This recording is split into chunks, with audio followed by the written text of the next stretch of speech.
Apcas, que no te lo cuenten. Escúchalo. Bienvenidos a Ciencia y Saber.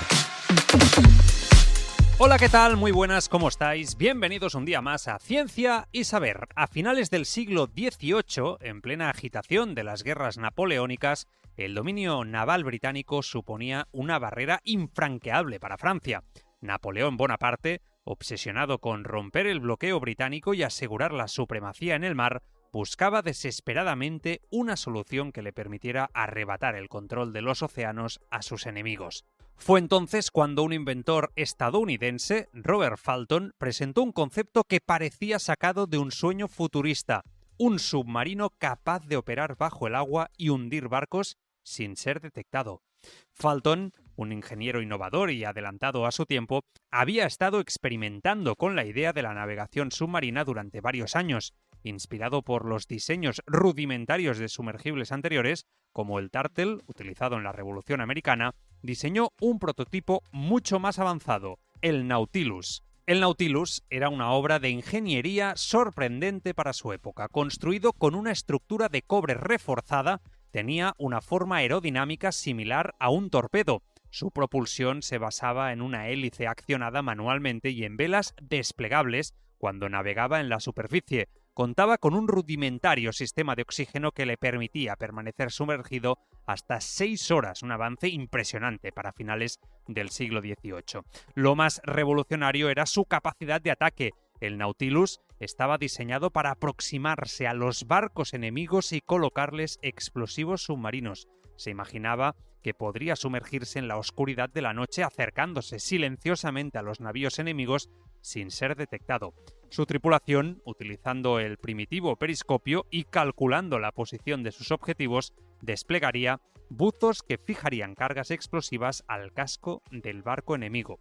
Minutos después, mientras el Nautilus se alejaba sigilosamente, la detonación haría estallar la estructura del navío, hundiéndolo sin dejar rastro del atacante.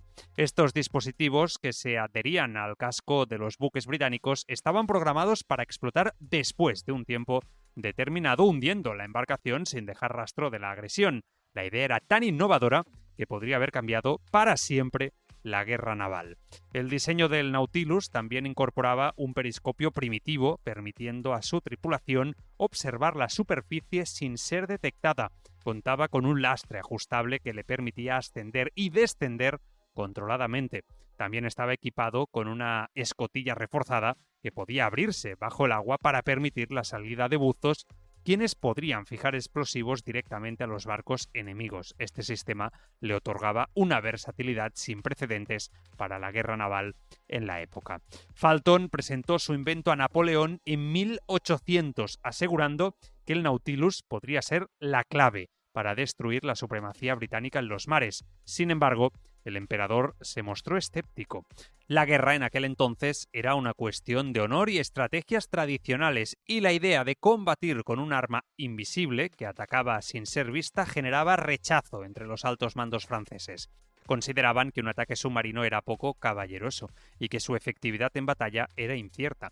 Napoleón permitió que se realizaran pruebas con el Nautilus en el río Sena y en la costa francesa. Durante las pruebas, el submarino demostró ser capaz de sumergirse con éxito y navegar bajo el agua durante varios minutos sin problemas estructurales. En una demostración clave, logró acercarse a un barco de prueba y fijar un explosivo simulado a su casco, lo que impresionó a algunos oficiales presentes. Sin embargo, otros consideraron que la maniobrabilidad del Nautilus seguía siendo limitada y que su velocidad bajo el agua era demasiado lenta para operaciones de combate reales. A pesar del entusiasmo de Fulton, el escepticismo predominante impidió que se destinara financiación adicional para su desarrollo. Los experimentos fueron un éxito. El submarino se desplazaba con eficacia bajo el agua y lograba colocar sus minas de manera precisa. Sin embargo, como decimos, la falta de interés en la innovación por parte de la Marina francesa y la preocupación por los costes de producción llevaron al abandono del proyecto.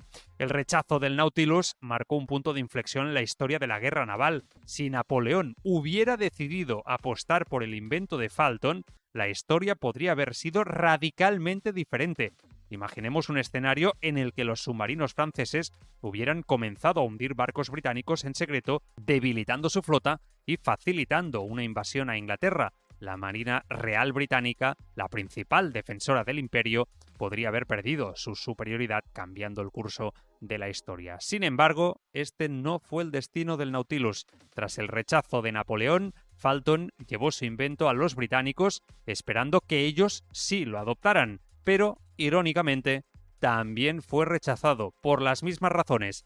Era una tecnología demasiado adelantada y fuera de los cánones de la guerra convencional. Con el tiempo, el Nautilus quedó en el olvido y Fulton se dedicó a otras innovaciones. Hoy en día, los submarinos son una pieza fundamental de cualquier estrategia militar y su concepto de ataque sigiloso es una realidad en las grandes potencias. El Nautilus es un claro ejemplo de cómo un invento puede ser rechazado no por falta de efectividad, sino por estar demasiado adelantado a su tiempo. Napoleón, con toda su genialidad estratégica, no pudo ver el potencial de la guerra submarina y esa decisión pudo haber cambiado el rumbo de la historia. El Nautilus fue una invención visionaria que nunca llegó a ver la acción para la que fue creado. Su historia nos recuerda que muchas innovaciones son rechazadas no por su falta de utilidad, sino porque el mundo no está listo para ellas. Un submarino que nunca combatió, pero que pudo haber reescrito, como decíamos, las reglas de la guerra. Su legado permanece como un testimonio de lo que pudo haber sido y de la resistencia que enfrentan las ideas revolucionarias. Mañana más, Ciencia y Saber. Ciencia y Saber, una producción de Upcast.